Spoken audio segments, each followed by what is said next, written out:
Salut și bine ai venit la Doza de Psihologie! În acest videoclip vom discuta despre cele 7 semne ale unei relații toxice.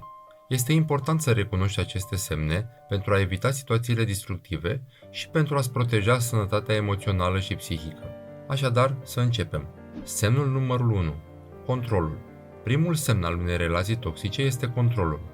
Dacă partenerul tău încearcă să-ți controleze fiecare aspect al vieții tale, cum ar fi cu cine vorbești, ce faci sau unde mergi, atunci aceasta poate fi o situație nesănătoasă. Este important să îți păstrezi independența și să nu permiți ca cineva să-ți controleze viața.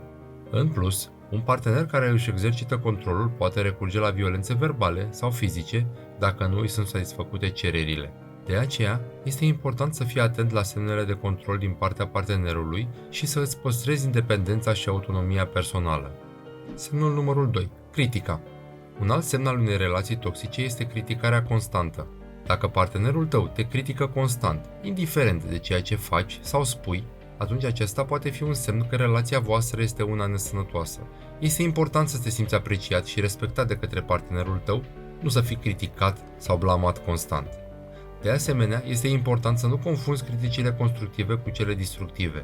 Criticile constructive sunt folosite pentru a-ți ajuta să te dezvolți și să îți îmbunătățești abilitățile, în timp ce criticile destructive îți vor diminua stima de sine și te vor face să te simți inferior. Semnul numărul 3. Gelozia. Gelozia excesivă poate fi un alt semn al unei relații toxice. Dacă partenerul tău este gelos la fiecare pas și nu îți permite să ai prieteni de sex opus sau să petreci timp cu alte persoane, atunci acesta poate fi un semn că relația voastră este una nesănătoasă. Este important să ai prieteni și să îți păstrezi independența, iar dacă partenerul tău nu este dispus să te accepte așa cum ești și să aibă încredere în tine, poate fi timpul să iei în considerare o schimbare. De asemenea, este important să nu confunzi gelozia cu iubirea. O relație sănătoasă se bazează pe încredere și respect reciproc, nu pe control și posesivitate. Dacă partenerul tău este gelos, este important să discutați despre motivele geloziei și să găsiți o soluție împreună, dar nu să permiți ca acesta să-ți controleze viața. Semnul numărul 4. Manipularea. Manipularea este un alt semn al unei relații toxice. Dacă partenerul tău încearcă să îți manipuleze gândurile, sentimentele sau acțiunile, atunci acesta poate fi un semn că relația voastră nu este una sănătoasă. Este important să fii conștient de tacticile de manipulare, cum ar fi amenințările, culpa, ignorarea sau blamarea, și să nu permiți ca acestea să îți afecteze viața. Este important să nu confunzi manipularea cu compromisul. Într-o relație sănătoasă, este normal să găsiți soluții și să ajungeți la compromisuri în problemele cu care vă confruntați. Cu toate acestea, manipularea este o tactică de control și nu este sănătoasă pentru relația voastră. Semnul numărul 5. Lipsa de comunicare. Lipsa de comunicare poate fi un alt semn al unei relații toxice. Dacă partenerul tău nu este dispus să comunice sau nu îți răspunde la mesaje sau apeluri, atunci acesta poate fi un semn că relația voastră nu este una sănătoasă. Comunicarea este esențială într-o relație și este important să vă simțiți confortabil, să discutați problemele și să împărtășiți gândurile și sentimentele voastre. De asemenea, este important să nu confunzi lipsa de comunicare cu spațiul personal. Fiecare persoană are nevoie de timp și spațiu pentru a se gândi și a reflecta, dar este important să găsiți un echilibru între spațiul personal și comunicarea deschisă. Semnul numărul 6. Abuzul fizic sau emoțional. Abuzul fizic sau emoțional este unul dintre cele mai grave semne ale unei relații toxice. Dacă partenerul tău te amenință, te lovește sau te supune la abuz emoțional, este important să iei în considerare o schimbare și să-ți protejezi siguranța.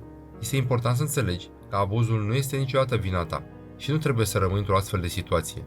Este important să vorbești cu cineva despre ce se întâmplă și să cauți ajutor din partea unor organizații specializate sau din partea autorităților. Nu trebuie să-ți fie frică să ceri ajutor și să pui capăt unei relații toxice. Semnul numărul 7. Negarea problemei. Negarea problemei poate fi un alt semn al unei relații toxice. Dacă partenerul tău nu recunoaște sau nu este dispus să discute problemele din relația voastră, atunci acesta poate fi un semn că relația voastră nu este una sănătoasă. Este important să vă confruntați cu problemele și să căutați soluții împreună, în loc să le negați sau să le ignorați. De asemenea, este important să nu confunzi negarea problemei cu dorința de a evita conflictele. Este normal să nu vă doriți să vă certați sau să aveți conflicte, dar este important să abordați problemele și să găsiți soluții pentru a le rezolva. În concluzie, este important să recunoști semnele unei relații toxice și să încerci să eviți astfel de situații. Este important de asemenea să ai o comunicare deschisă și sinceră cu partenerul tău, să-ți păstrezi independența și să-ți protejezi sănătatea și siguranța. Dacă te afli într-o relație toxică, cere ajutor de la o persoană de încredere sau de la un profesionist și nu ezita să faci schimbările necesare pentru a-ți proteja binele. Sper că acest video să te ajute să recunoști semnele unei relații toxice și să îți ofere sfaturi utile pentru a evita astfel de situații.